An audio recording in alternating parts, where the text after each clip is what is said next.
Hello, my friends, and welcome to the world of the creepy and the caffeinated, of conspiracies and coffee. Welcome to Tales from the Dark Roast. I'm your host, William, and today we're going to have my sister, Thursday James, back on the show.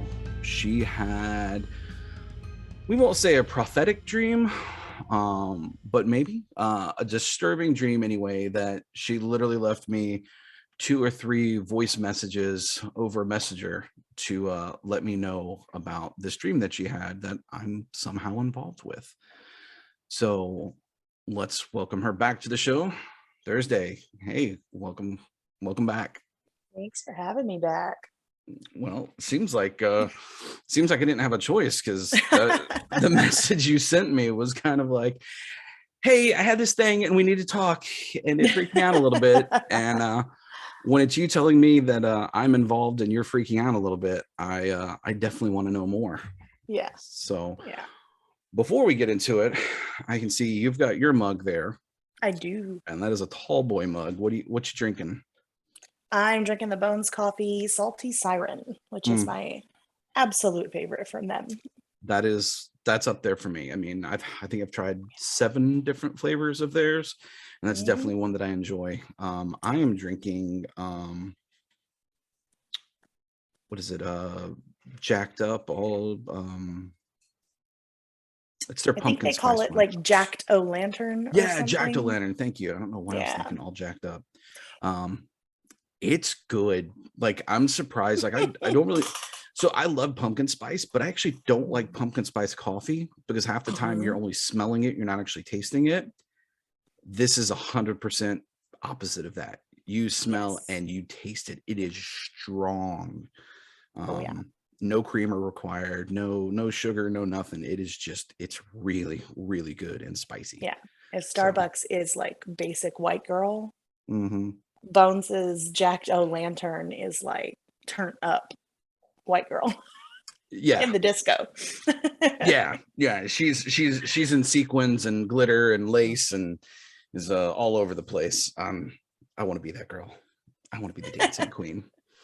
Dancing queen. Okay, now I'm gonna have that stuck in my head. Yeah, you are. So that's a thing that happened. But yeah, and then you told me, and I saw it around the same time.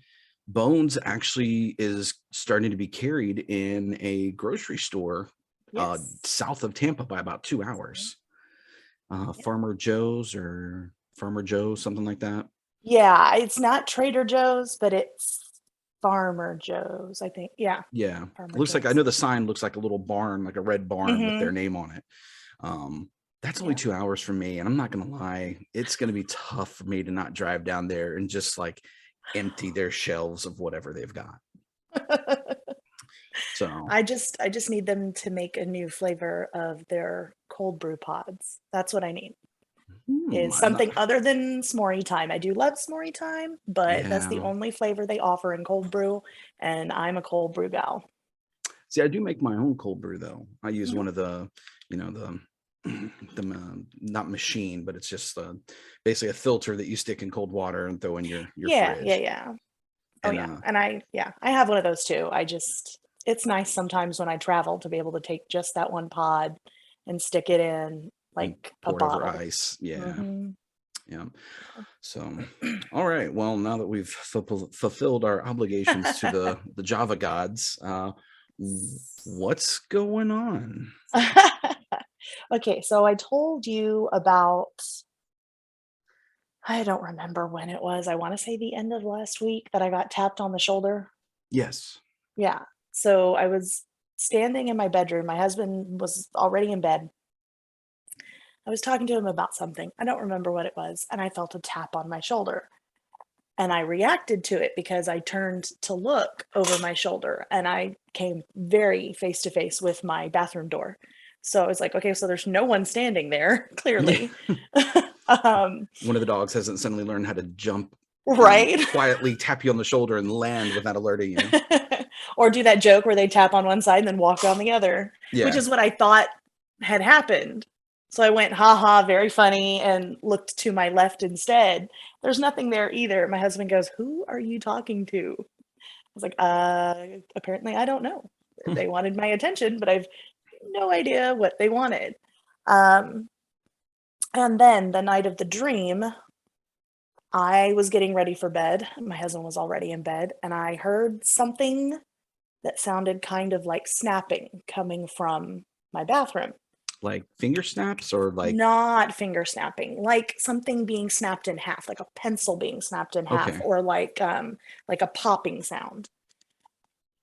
And I was confused at first, and then I was like, wait a minute. And I opened the bathroom doors, and we have a really deep garden tub. It's super deep.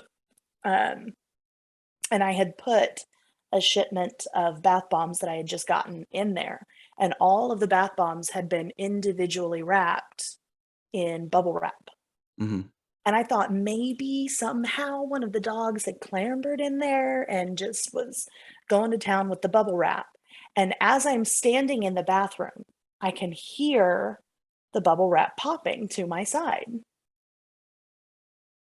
And it confused me because number one, I had unwrapped everything. So all of the bubble wrap was laying in light layers on top of the box. So there's no way anything could have been pressing down to pop it. Right. So I stood there for a minute, and then I went, okay, look, I'm going to bed. Like I said it out loud. I'm going to bed. Quit playing with the bubble wrap. You can play with it when I'm at work tomorrow. And it stopped. So I just got in bed and went to sleep. But then the dream happened. I could hear it in the dream, and I remember thinking, oh, this is going to pull me out of the dream. But I didn't hear it until much later in the dream. So you were already fully submerged when you started hearing the popping in the dream? Yes. Okay. Yes. And I had already realized that I was lucid dreaming, that I was controlling things, and that I was able to. I was aware that I was sleeping and dreaming, which is what made it feel slightly prophetic. But okay, so it was a 2-story house. It had like pink wallpaper that was almost the color of this wall, maybe, Okay. but very faded. It's like a very faded salmon. Now I feel like Ross from Friends, faded salmon color.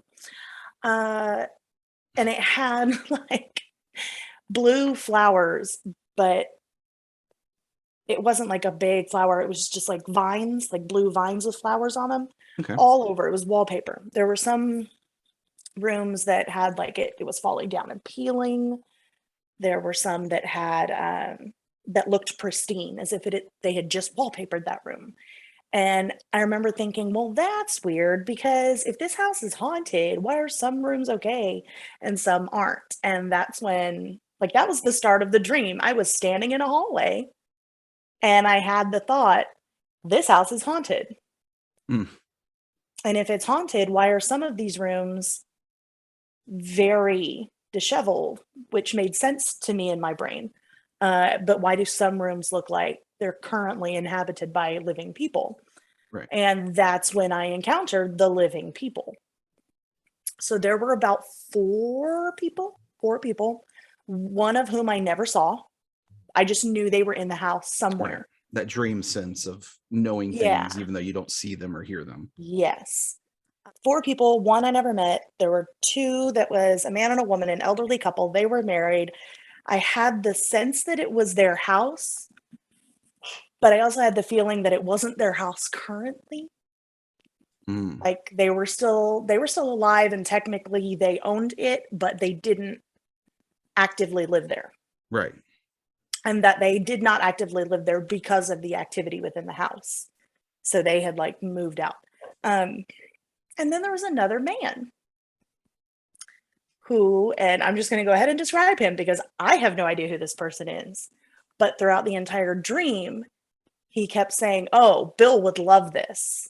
He didn't call you William. He didn't call you Billy. He said Bill. And he kept saying that. He said Bill would be scared, but Bill would love this. And I was like, okay, great. And I only know one other Bill, and that's my grandfather. And my grandfather did not believe in any of this stuff. So, yeah.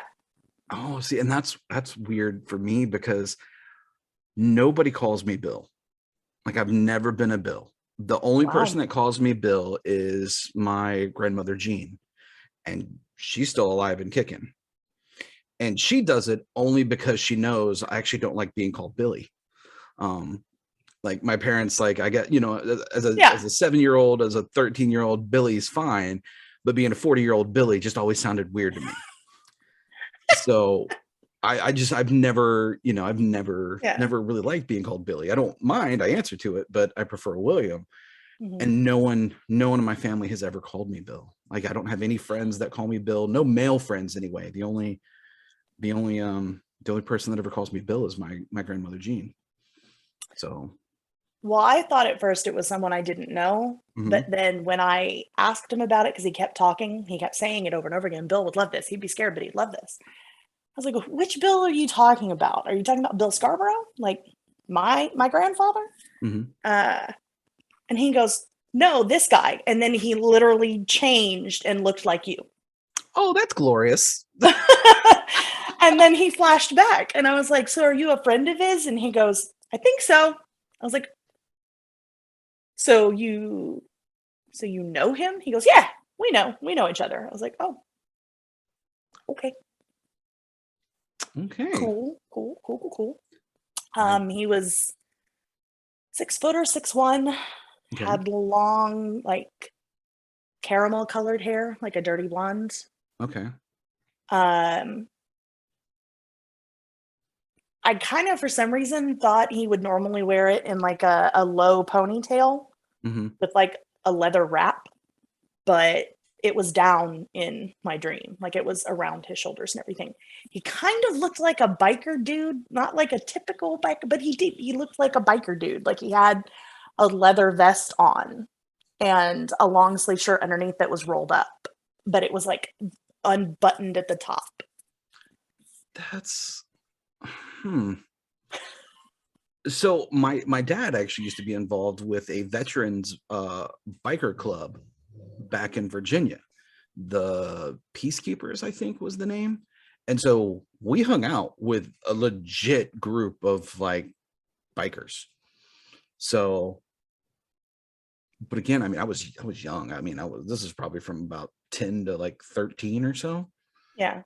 So I don't know. No one ringing a bell yet. So wow.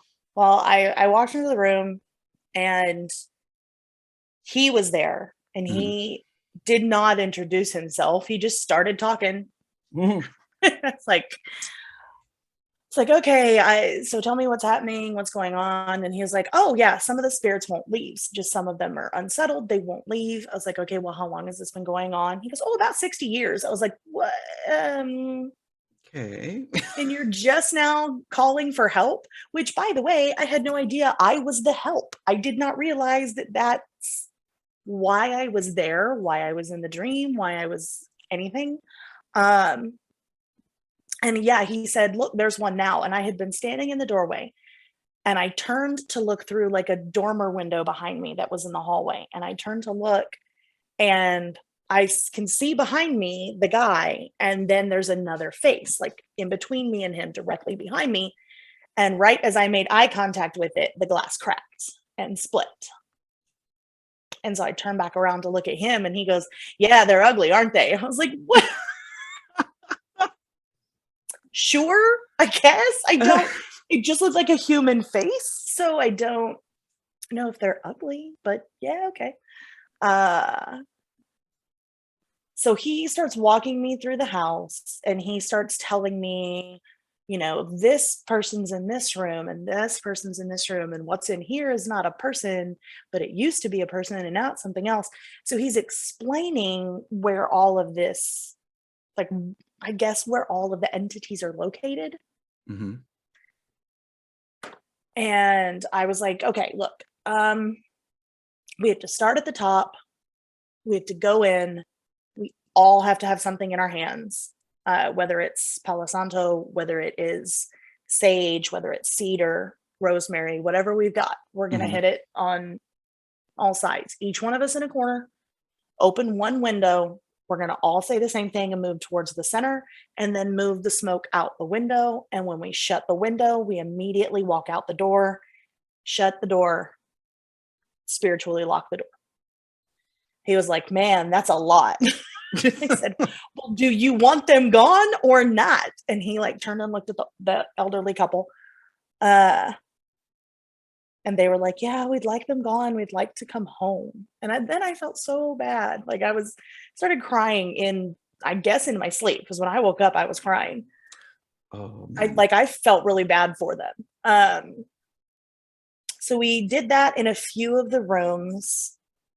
And at one point we ran out, like whatever we were burning. I think it was cedar, rosemary, and Palo Santo. Whatever we were burning ran out. I was like, well, I don't know what else we can do. They're like, well, it's too late now anyways. The sun is about to come up. Which, by the way, this whole time I thought the sun was up. Like I look out the window and the sun is legit coming up. And I was like, how was there light in here the whole time?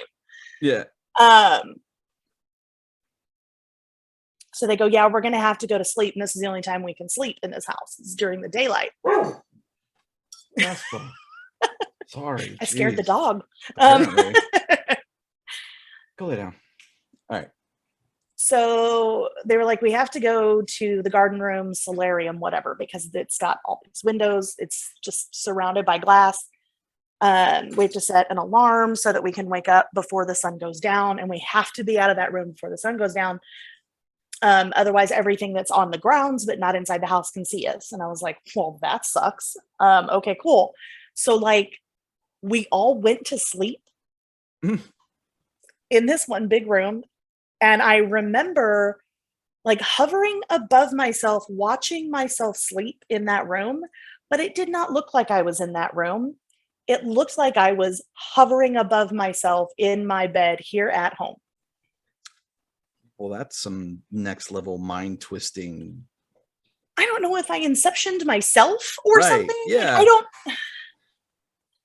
So in the dream, I woke up to biker guy crouched down and in my face. And I woke up and I know I didn't say it out loud, but I thought in my brain, man, his breath smells bad. and then right in front of me, he goes, yeah, I know, I'm sorry. It's kind of that whole being dead thing. And then I was like, wait, I thought you were a living person. Like I thought you were living this whole time. He goes, no, I'm gone. And I was like, oh, okay. And then he said, hey, I found this. And he handed me a spray bottle. And then he handed spray bottles to the elderly couple. And the only time I could ever actually see them, like what they physically looked like, they were shorter in stature, probably about 5'4". He was maybe 5'6", maybe. But they just looked like two cute little grandma and grandpas. Like they were just, it's really all I could get from them. Like stereotypical movie grandma, grandpa. Okay. Yeah. Almost like the when they're elderly and up. Mm-hmm. Yeah, like that. Yeah. No stylish hair or anything. But yeah. He was bald. Okay. But I didn't get any facial features. Biker guy, I got facial features. Every once in a while, I'd glance at him and he had a big mustache. Every once in a while, I would glance at him and his hair would be pulled back. So he changed his physical appearance often. The one thing that stood out was that caramel colored hair, long and down. I'm gonna have to ask my dad, because that's really the only place I can think of where I've had any interaction with anyone that matches that description. And was he large build, or just like tall and thin, or? You know that swimmer's build where they have like really broad shoulders and then it V's down? Yeah, that it Michael was like Phelps. that. Okay. Yeah. You could tell he was older. He was probably in his late 60s when he died, because that's what he looked like, was his maybe late 60s. I mean, also people have hard lives sometimes, so I can't ever tell. Right. I certainly don't look my age, so whatever. Yeah. But yeah, and his mustache, I did wonder this. I was like, why does his mustache not match his hair? His mustache was like a dark mahogany color. Okay. Yeah. He had very kind eyes. They were blue.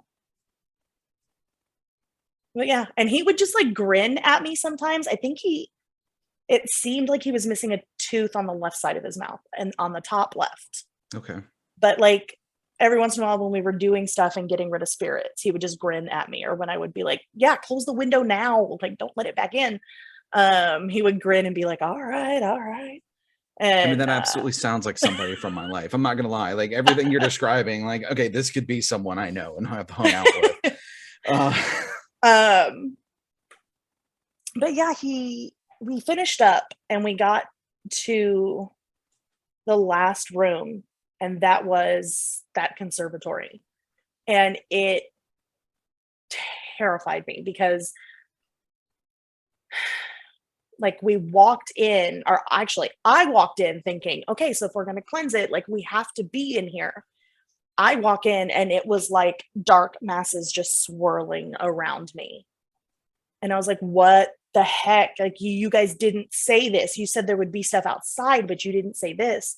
And he was like, well, what? He's standing in the doorway. And I turn around and look at him in the doorway. He's like, well, why'd you walk in there? I was like, what do you didn't tell me I shouldn't walk in here. Yeah. So he started coming in, and I could see the elderly couple behind him, and they looked so worried. And as he reached for me, he said, you have to use the spray bottle. And I was like, what is even in this? He was like, it's holy water. You have to use the spray bottle. I was like, okay. So he said, spray yourself first, just douse yourself. And I was like, all right. So he's like trying to get to me, but all of these things are swirling around him too. And they're stopping him from fully getting to me. Like he's going real slow. Like he is just like trudging uphill in mud. And I start spraying myself. And I hear him say, ow. And I turn around and look. He goes, keep going. I was like, okay. So I start spraying myself. He went past me and got to one of the windows and threw it open. And then he started spraying everywhere. And as he was spraying, you could see the black entities just like kind of dissolve. And there was a lot of screaming happening. Like there was like wailing. And as they start dissolving, they like turned into dust. So it went from like black smoke to actual physical dust that you could touch. And he's like, throw it out the window. And I was like, I don't fucking know how to throw. How am I supposed to throw dust out the window? I'm not like armed it's with a getting on dustpan or everything. a shot vac or something. No. Although that would be kind of cool, a shot vac that catches ghosts. Oh wait, that's just Ghostbusters. Never mind. I was gonna say, yeah, I think that was actually one of the Ghostbuster toys. Like, yeah. So I'm like, I don't know how to get it out the window. He goes, hold on. And he was gathering it as if he could pick it up, and he starts picking it up, and he's picking up all these piles, and it's just accumulating, and they're still going around him. They're not going around me anymore. He's like, there's only a few left, keep spraying. And I was like, there's none around me, and I am soaked, dude. And he goes, no, spray me. And immediately it clicked in my head, if I spray him, he'll be gone. Like he can't, I'm gonna start crying. Like he can't come back, he can't visit, nothing.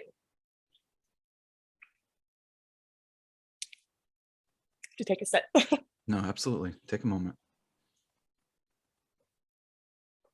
So, like I looked him dead in the eye and I said, are you sure? He said, yes. As soon as you sprayed me, like all the way from head to toe, run and shut that door. And I was like, okay. He goes, some of them are going to stay behind. I can't get them all. I was like, all right. So I start spraying him, and as I'm spraying him, he starts turning to dust, and he leapt out the window, and he slammed the window behind him, and then he just disappeared. He just the dust in the wind, just all of it. Wow. And I turned around and I started hauling ass through that door. And when I turned around to shut the door wasn't there. It was a doorway. Something or someone, pretty sure I know who it was, had removed the door. So I started sealing it with the spray bottle, and then I started running out of the holy water. Like there wasn't enough to fully seal that door. And it looked like these entities were starting to form. There wasn't that many of them, maybe like 5 or 6, but they were like pounding on what would have been a door. It was Right. just like solid air that they were pounding on. And they were trying to get through, and I could see them trying to push through. And I turned to the little old lady and the little old man, and I was like, we have to do something. Do you have anything else? And they went, no. They both looked at me and went, like, shook their heads no, but they didn't say it. Or maybe I heard it, but their mouths didn't move. Not that I could have made it out anyways, I don't think, but it didn't seem like there was movement there. And I look behind them and the door is leaning against the wall. And I was like, did you remove the door? Like, we have to shut this. We have to seal the actual door. And she just looked at me and she said, we can't, sweetie, and you have to go now. And that's when I woke up. Oh, wow. Yeah. So you said that you think you know who removed the door. I think they did. You think it was The the little older old lady and the couple? little old man. Yeah.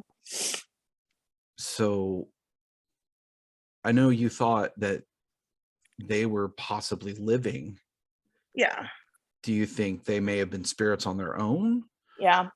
And that maybe whatever was in that other room, they knew who it was, or they had some sort of attachment to it?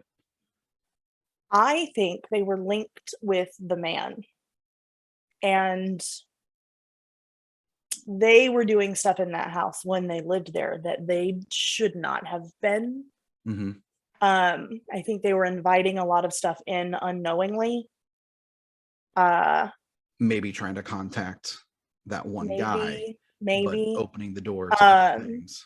So it was definitely him who had called me and like brought me there.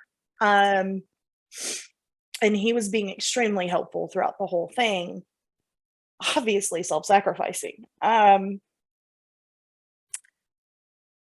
I mean, the lady sent me on my way. Like, I didn't have a choice in that.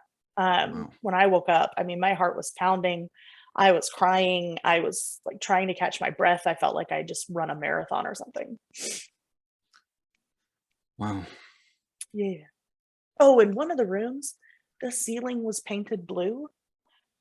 And I walked in and I was like, we can't get rid of everything in here. And the guy said, what? Why not? And I said, they're not going to know where to go. Look up. Like, it looks like the sky. They're going to get stuck. He's like, well, we don't have time to paint the ceiling. I was like, well, hey, shapeshifter dude, like, can't you change the color or something?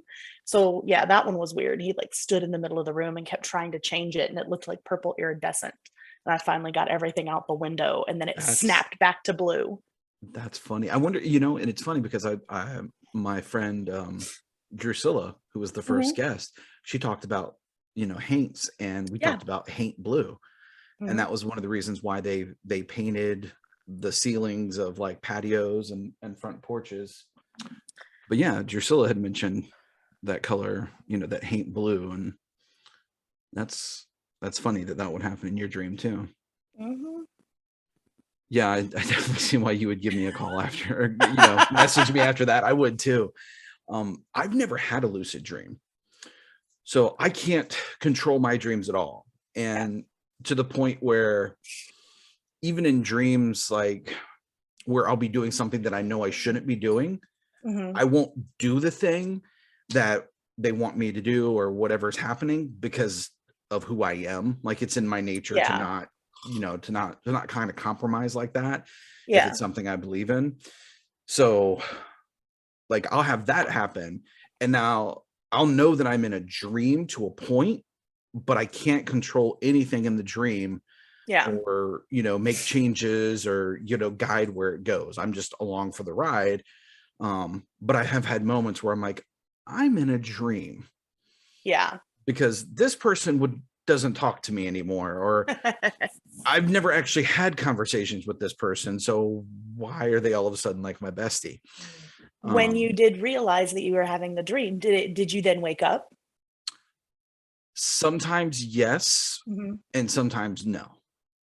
And so and usually, and if it was no, I would lose the sense that I was in a dream and get back deep back into what was going on. Gotcha. So I have had dreams though where, like you said, you woke up with tears. Mm-hmm. That used to be really common for me, and I don't remember any of the dreams that caused it. I just remember waking up with profound sadness and sorrow, Yeah. and just waking up, like not even sobbing, but just tears streaming down my face, and I knew I had been crying. Was that So around the time that, because you had mentioned in your year-end thing that you would pull out the trundle bed and get it underneath, and did those ever coincide? no, this No? was Okay. when at least when I remember doing them, I was Mm-hmm. much older, mid to Okay. late teens or even early 20s. Okay. And it wasn't very often, but it was multiple times a year. It was enough that I recognized that this is weird and this is going on. But I don't, man, dreams are weird to me. I know a lot of people don't put any stock into them, and I know a lot of people put way too much stock into them. Sometimes I think they mean stuff, other times I don't think they mean anything at all. They're just your brain releasing. But when you have something like Yeah. that, when you have an experience with a Yeah. dream, like something that sticks with you, Mhm. that to me is something more. That's either Oh, and when the popping, the bubble wrap. oh yeah, because you said you heard that in a Yeah, dream. that was when I was spraying the stuff all over that one room, the conservatory, when I was spraying the holy water, Uh-huh. and I could hear like screaming and wailing, like something dying, and just like a flurry of bubble popping. Now, question, did you go check the bubble wrap to The see bubble how wrap, much of it yeah. was left? Was Mhm. it popped? Mhm. I'm not gonna lie, I want to come and visit your house, but I'm pretty sure I'm gonna have to get a hotel room, because I will just sit there all night long with a flashlight, just waiting and freaking myself out. And then even if nothing happens, I would be so like freaked out. Yeah. Yeah. Oh my gosh. Yeah. So what do you take away from this? Like what do you think, if there was a message or if there was something to be learned from it or gained from it? Well, I had planned on the next day, which was what, yesterday? The day Mhm. after. So the dream wasn't obviously last night, it was the night before. Yeah. I had planned on doing a full cleansing because, I had been sick for so long and I had so many things happening at once that I was like, no, something's holding on that should not be. And I just don't like this. And then also, after my husband's grandfather died, there was an entity that looked like him that was in the house, and I was letting it stay because I thought maybe it was him. But then one of the nights when I was going to sleep, I woke up and he was like standing by the bed and leaning over the bed, and he was opening his mouth, and it was just like a giant black void hole that was starting to get bigger and bigger and bigger, and like he kept leaning closer and closer towards me. And at that point, that's not grandpa. Yeah, I was like, no, that's not grandpa. That is not grandpa. So I had to get rid of that. And I remember re-upping my salt lines and a couple of my protection spells and stuff. And then I was like, all right, I've got to cleanse the whole house again. And my brother hates that because he says that all the smoke pools in his room, which is upstairs, and like he has a bedroom door, but he has a curtain going across it so his dog can go in and out. Mhm. And maybe it was the second or third time I had done it since he's been living with us, and I was like, well, maybe there's a reason, dude. Like, Yeah. Let me in there. Yeah. So I knew I was gonna have to do it. I knew I was gonna get backlash from him. And it's an undertaking because I go all the way up in the attic and go up there, and I hate going up in attics. I hate attics and basements. Can't They're stand not. them. I don't mind basements, but attics, the crawl space, Mm. and because I live in Florida in the South, there's never anything good up there. Mhm. Because the Florida attics are not like what you get in like the Northeast or anywhere north of like Kentucky where you can actually go up there and have a room. They're basically just crawl spaces. You're on your hands and knees. They're terrible. Yeah. There's it's the bugs. Same in Texas, and it's terrible. So the most you might get is like a squirrel or a raccoon, and then you don't want to come face to face with one of those when they're in their den. Exactly. So I knew I was going to have to do that at some point, and I think the dream was telling me how it might go, that I might have a battle on my hands. So I had planned on doing it today, since we have an ice day and we don't have school today. It's looking like we might not have school tomorrow. But then I was looking at the moon chart, and I think tomorrow is going to be a better day to do it. Okay. But I mean, I've done our bedroom already. But I think because I don't know who it is that's tapping on my shoulder and popping my bubble wrap. And I'm pretty sure the popping of the bubble wrap was to wake me up. Like, because I had originally said, hey, I'm going to sleep. Can you stop? And it stopped. It didn't do it anymore. So it wasn't being like malicious or exactly. mischievous. It was actually like, oh, sorry. I think it was literally like, wake up, get out of there now. And as like I was waking up and everything, I really felt like the little old lady and the little old man were not good, not entirely good. So they had ulterior motives, or there was something more. There was something they weren't telling you anyway. The entity that I could not see in the house in the dream, but I knew it was there, is the thing that was tapping on my shoulder and popping the bubble wrap. And like, I think it followed me to keep an eye on me. Just making sure you were not getting it over your head. Exactly. And usually when I do a full cleanse of the house, I kick everything out. I mean, absolutely everything. And then I wait a very long time before inviting back anything that is family or good or, so I think there's some hesitation there from me, because the thing was so nice. So why am I going to kick him out? Right. So I may have to find a way around that to not have to kick. I think it's a him. I don't know why. I think it's a him. To not have to kick him out. Yeah. And it feels very adolescent-y, teenage angsty kind of. Okay. They can be great support players. Yeah. Whatever you're in. Like they can absolutely have your back. You know. They can also turn on a dime though, and I'm like, yeah. But so far, haven't done it. Yeah. Well, I mean, if you're getting the feeling tomorrow is gonna be a better day and looks like you're gonna have ice and not have to go in, I definitely would hold off for tomorrow. I really want to know who it was that was linking me to you. I don't know. He wouldn't give me a name. I asked him several times. He wouldn't give me a name. Would not give me a name. So, because like I said, I've got that connection with the bikers that we were friends with, and I don't remember many of their names, if any at all. The only one that I do remember is a guy named George. I know it was not George because George was already in his like late 50s, early 60s when I knew him, and he was not tall, athletic, swimmer's build. He was maybe 5'10", 5'11", thin. I wouldn't say frail, but just wiry. And had dark hair that I think was usually like slicked back or combed back, slightly balding on top. I don't believe he had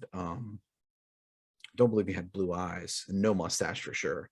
But I know he was like the leader of the club, and he was a great guy. So, but he wasn't playful like that. I remember George being a good guy, and I remember George and I had like one heart to heart a long time ago, because we used to go to Washington DC for Rolling Thunder for Memorial Day. And if you don't know what that is, it's a huge gathering of like motorcycles and vans, and they drive through Washington, D.C., and they drive past the wall. And it's all for Memorial Day to honor the fallen, because a lot of bikers are, veterans. Yeah. And it literally sounds for hours. It just sounds like thunder in the D.C. area, because all you can hear is motorcycles. Wow. And I remember we went one year and we stayed at a campground nearby, and everyone had, a lot of the guys had these metal cuffs on their wrists, and I didn't know exactly what they were, but I always thought they were really cool. And what they are is they're cuffs with the name and information of a service member on them. And so you could get them for like POWs and MIAs and things like Mm-hmm. that. And I always thought it was really cool and I wanted one, but I could never find one when we were in the city. And I remember we were sitting there after everything going on and around the fire, and George, I don't know if he'd had one or two, but he was very emotional. And he kind of pulled me to the side and he was talking. He's like, "Hey, I know you really want one of these. Let me you know what, let me give you mine." And he started to give me his off of his wrist. And I was really touched by this. But then after he went off and did his thing, my dad came to me and he's like, "You have to give that back." I was like, "Well, he gave it to Mm-hmm. me as a gift." And my dad's like, "No, Yeah. that's actually his best friend that he lost, I guess, in Vietnam." I was like, "Okay, nope, that's too much for a little 11, 12-year-old me." I was like, "No." So I remember I did give it back to George, but I remember we had that moment where, he was willing to give this to me without telling me what it was. So, but like I said, George did not look anything like what was in your dream. And he didn't have that like kind of mischievous or like that grin or anything, Yeah. which is what it sounds like that guy was giving Well, I you. mean, three things. Number one, uh, this is not the first dream I've had that was a lucid dream or was me helping out in some way. Okay. But it was the first of its kind where I was literally cleansing a giant house. Right. And that involved spirits, that many spirits and that kind of thing. Number two, the guy could change what he looked like. He changed his face into you. And then his mustache was different probably every time I looked at him. Sometimes it was longer, and then sometimes it was gone, and then sometimes. So I don't know if he was presenting himself to look that way to me so that I Mm-hmm. didn't freak out. But like he could change what things looked like, not just himself, but I mean, like he changed the color of the ceiling. So I don't know. Not sure. So in the way you described him, Mm-hmm. I kind of got that. And you didn't say this, but the way I felt when you were saying was that he was almost playful but still helpful. Is Yeah. that the sense you got? It was not necessarily playful. I think he was just hedging. Like he could, like I think there were things he couldn't tell me. Okay.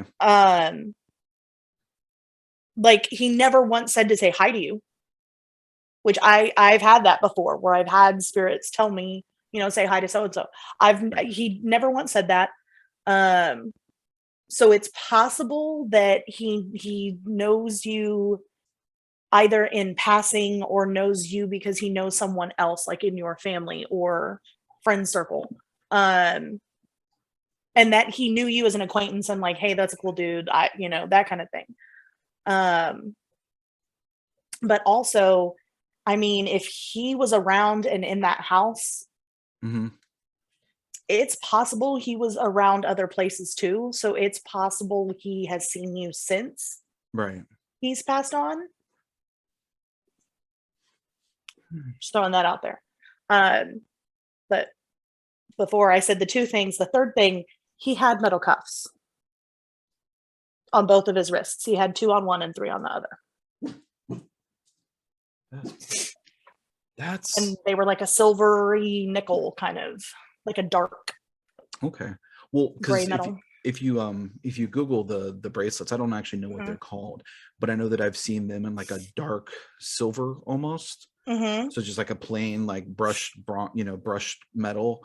I've seen them in red and I've seen them in black where they've got like a black coating on them. So that's weird. And I don't know that George is still alive because, like I said, he was a little bit older when I was in my teens. So Yeah. But I know he was alive. They were exactly like this, except they were full circle. Okay. They didn't have a gap in the back. Okay, yeah, that's exactly. So she just pulled up the POW bracelets on Google. So that's what George gave me, except for his was, I'm pretty sure his was red. And I know my dad had a red one as well. So Yeah. I don't know that it was George. Like I said, he never gave Yeah, me a like I said, name, and he called you Bill. He didn't call you Billy or William. He called you Bill. and he would So, have George definitely would have called me Billy because yeah, I was a kid when we knew each other. The only man, it's driving me crazy because the only person my mind keeps going back to, but my heart's not telling me that's who it yeah. Mhm, is my Uncle Gary. And he passed on in 2003. He was mhm. involved in a traffic crash where he was actually helping a buddy of his load his motorcycle into the back of a pickup truck, and Mm. it was wet and rainy, and somebody slid off the road and pinned him between the two vehicles. And Oh my. yeah, that was a very bad day. Yeah. But my Uncle Gary is my grandmother Jean. It's her son. It was her baby, like her baby boy. Gary was a big dude though. He was 6'1", 6'1", maybe. Big. We called him Gorilla Man or Ape Man, because he was covered in hair except for his head. His head was like, he was bald, but he Mhm. had body hair everywhere. Take his shirt off, he was still wearing a shirt. But he was playful and mischievous, very Mhm. helpful, super intelligent guy. Yeah. Like one of those guys that could just figure out something by looking at it, engineering wise. Like he was Yeah. very just hands-on mechanic, like good old boy Southern. You know what I mean? He's from Georgia, Southern Georgia. And so my mind keeps saying that, but my heart's saying that's Gary. Gary would have been more playful and Mhm. probably a little bit more rambunctious because he was a character. So, Mhm. and the only reason I think him is because my grandmother Jean calls me Bill. So if he's still around, because he wasn't around when they were calling me Bill, Yeah. but if he's still involved in our lives and just in a, observing or whatever, he could have easily picked that up from her, Yeah. obviously it being his mom. So, but my heart's telling me it's not Uncle Gary, but Uh, my mind is. So I mean, when I am calling on ancestors to help me cleanse the house, I can ask and see if I get some sense of what or who he was. It's possible he was just making himself either look away so that I was comfortable. more accepting of what was happening, Mhm. or he was making himself look how he wanted to look. I don't know. Yeah, I don't. Yeah, that doesn't sound like Gary either. He was very much just 100% comfortable in his skin, like just one of those guys, man. Yeah. I can't describe him, but Yeah. yeah, I don't. My heart's telling me it's not him, but my mind, like, I want to say it was him, just Mhm. because that would make me feel. It would make me feel a little sad because of the way the dream ended, but it would make me very proud of him as a spirit Mhm. because that's very much. Now I'm starting to cry. Because that's very much within his character to be that kind of person to step up and make a sacrifice like that. Yeah.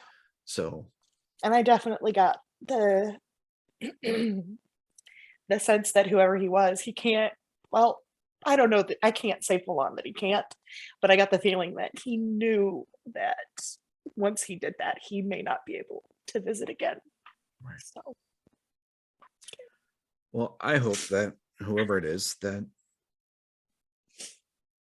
that's not the case, and maybe it was just for that one place or that one moment. So because yeah. you want to have good things like that around, Oh, yeah. things that are willing to take that and make that sacrifice. So It was a strange, strange dream. what a heart-wrenching, just Oh, God, what a way to wake up, man. I've been awake. Oh my God. I But I don't even know. I don't even know how like what it would do after that. Like I honestly just think I would get up and just go sit in my living room with a cup of coffee and just like what time did you wake up? I remember you saying it was 3:15. so right in the middle of the witching hour. I woke up, and as soon as I woke up, it was like everything, all sounds just stopped. And I sat there for a little bit, I couldn't tell you how long, trying to catch my breath, but it did not feel like very long at all. And then I grabbed my phone and looked at it, and it said 3:15. Like it was on the dot, even the seconds, because I have those on. Yeah. And it was 00, 3:15, Mm. 00. And I was like, well, shit. And I'm trying to Yeah. think. I was at work when you had the dream, and I was awake and at work when that happened. And I wasn't doing anything. So I don't think anything I was doing would have contributed to it. No, and it didn't feel like anything like that. Like that Okay. it did not feel like I needed to warn you about anything or nothing. Okay. I just knew he knew you. That's Gotcha. all. Well, Yeah. I know that sometimes dreams can have weird coincidences where stuff going on, not even affecting you, can appear within your Mm, dream. So I was just thinking yeah. maybe something I had happened, Yeah. maybe bled over. Um, what's crazy, I don't know if I told you this or not. Since we're talking about dreams, just a Mhm. little sidebar. Um, about a month or so ago, I took two of the guys that I work with camping. And while we were out camping, we stayed up, we had some drinks, and we finally all decided to go to bed. The place we were staying, the campground, had a restroom facility, but it was probably about a mile walk to where, from our camp to where it was. It's not a Oh. big deal. But I have a rule where when I go camping with someone, if you wake up to use the restroom in the middle of the night, wake me up and let me know. That way, if anything happens, I've got an idea of, okay, he went to the restroom. To this direction, or yeah. Yeah. And oftentimes I'll just get up with you and go as well, because I sleep well in the woods, but I'm also very much super vigilant. Mhm. So we had gone to sleep a little after midnight, I think. And I remember kind of having like restless sleep and not dreaming, or not sleeping well, but dreaming. And I know that in the dream, I dreamt that both of the guys that I was with were around my tent, because we all had different tents. They were around Mhm. my tent trying to get me to come out, and they were messing with me, trying to scare me. And in the dream, it felt real, but it still had that dreamlike quality. So I Mhm. was like, am I half asleep? Am I half awake? I don't know. It finally just stopped, and I ended up sleeping. And then around 3ish or so, go figure, um, one of my buddies had to get up and use the restroom, and he didn't tell me he Mhm. was getting up, but I heard him. And I was like, hey, what's going on? And he's like, oh, I gotta walk to the restroom, my stomach's bothering me. It's like, well, I'm awake, I'll get up and walk with you. And as we're walking um to where the restroom was, I told him, I was like, man, I was having the weirdest dream that you and the other guy that were with us camping were trying to scare me, and were messing with my tent and trying to get me to come out of my tent. And he's like, that's weird, I had the same sort of dream. I was like, what? Because of course, me being the creepy guy that I am, I instantly am like, tell me more. And so he said that he had a dream that at that same time, basically, where there was someone or something outside of his tent trying to get him to come out of the tent and messing with him and trying to scare him. It's Right. So I'm thinking, how do we have the same dream on the same night in the same place? Like, it's not out of the realm of possibility, but it's still very, very weird. Well, I work with him. So last night at work, I told him that I was going to be doing this with you today. And I was like, oh man, I can't wait to bring up the dream that we had together. And yeah. he's like, what do you mean? I was like, you don't remember? He's like, what are you talking about? I was like, when we went camping, we both had the same dream. And he's like, I don't remember that. And I told him, I was like, this is what happened to me. And then we were walking to the restroom. You told me what happened to you.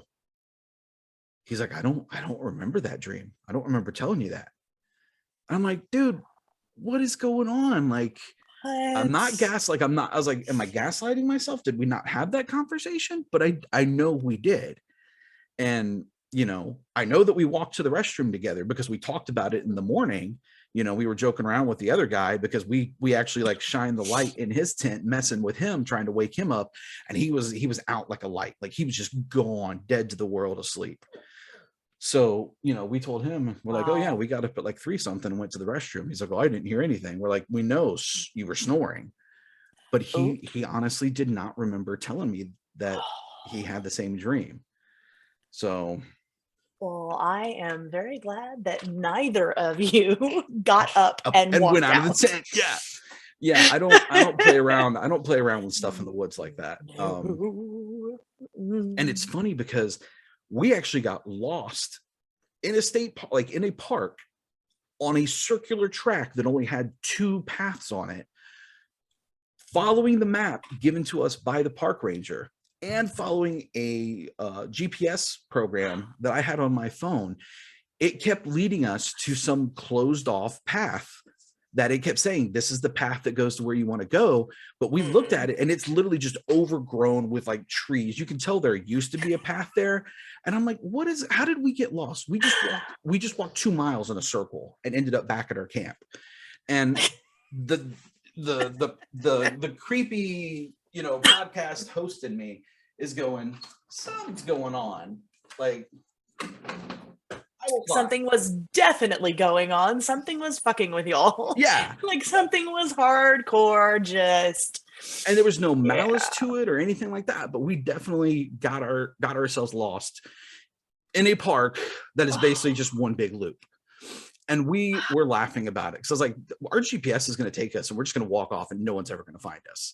So we were enjoying the experience for what it was, but it didn't sink into me how weird it was until we both had that dream and the next morning talking about it. And then now he doesn't remember. And I'm like, and that is just amazing. Yeah. Wow. Yeah. Wow. So, and of course, now my coffee's cold, but it's also, it's also the last sip. So nice. Yeah. Oh man, that's such good coffee. Such good coffee. I love Bones. I really do. You've turned me into a monster, an addict for their coffee. So my bad. Don't complain because my wife likes some of their flavors too. Like, I'm not actually sorry. Okay. It's just a token apology for all the money you're gonna spend. I really am. I'm gonna have to drive down there to that grocery store, and then it's also not far from their home office. So I'm really curious if they sell stuff in their home office or if it's just like a base of operation, not something that you can actually go in. It's not a retail store, but it's like their actual like. I think it really is like a small brick and mortar shop, and then their base is like behind it. Yeah, it's in like a almost not an industrial complex, but almost it almost looks like a storage facility because there's a lot of different like buildings and stuff. Because of course I googled it, and yes, Bones, I'm stalking you. I am straight up stalking you, Bones Coffee. So come on my show, come talk with me. I'd love that. Bring good coffee, it'd be great. I'll have a good time. So, all right, well,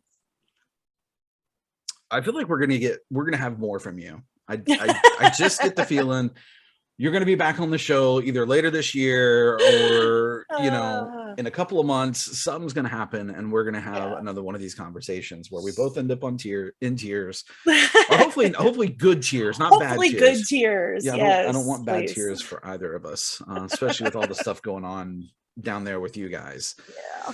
So thank you again for coming on the show and sharing your experiences with me, because the stuff that happens to you is just, it's absolutely off the chain ridiculous. So just another day, just another day to you. And yet I don't know that I'd be as gracious with the whole thing. I don't know that I could handle it. So, but I'm sure you'd be fine.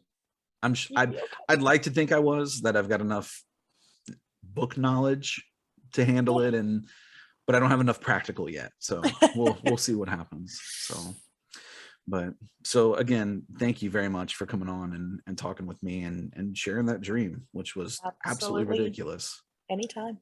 And if you do happen to find out who that may have been, or you get any more experiences, definitely let me know, because I'd love to do like a little follow-up about this. And will do. Especially if it turns out to be someone that I'm just forgetting. Because you know how you do that. You forget about someone until they're back in your life, or you have a memory that pops up about them.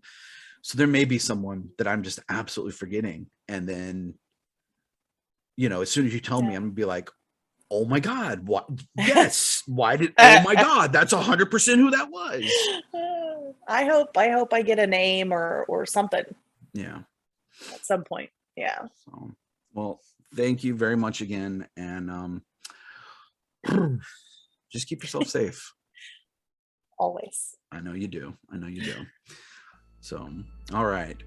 Well, thanks for listening, guys, and experiencing another dark roast story with me.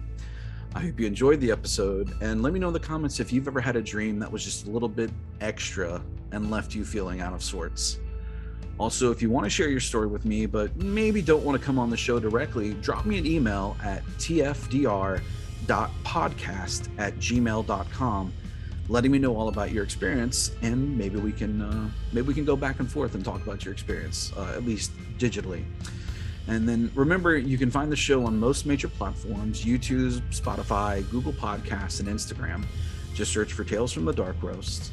So wherever you're listening, leave us a comment, review, or just hit the like button if you're enjoying the Dark Roast. Thanks for listening, and if you have a dark story you're willing to tell, then I have a pot of dark coffee I'm willing to share. I'm William, and this has been Tales from the Dark Roast.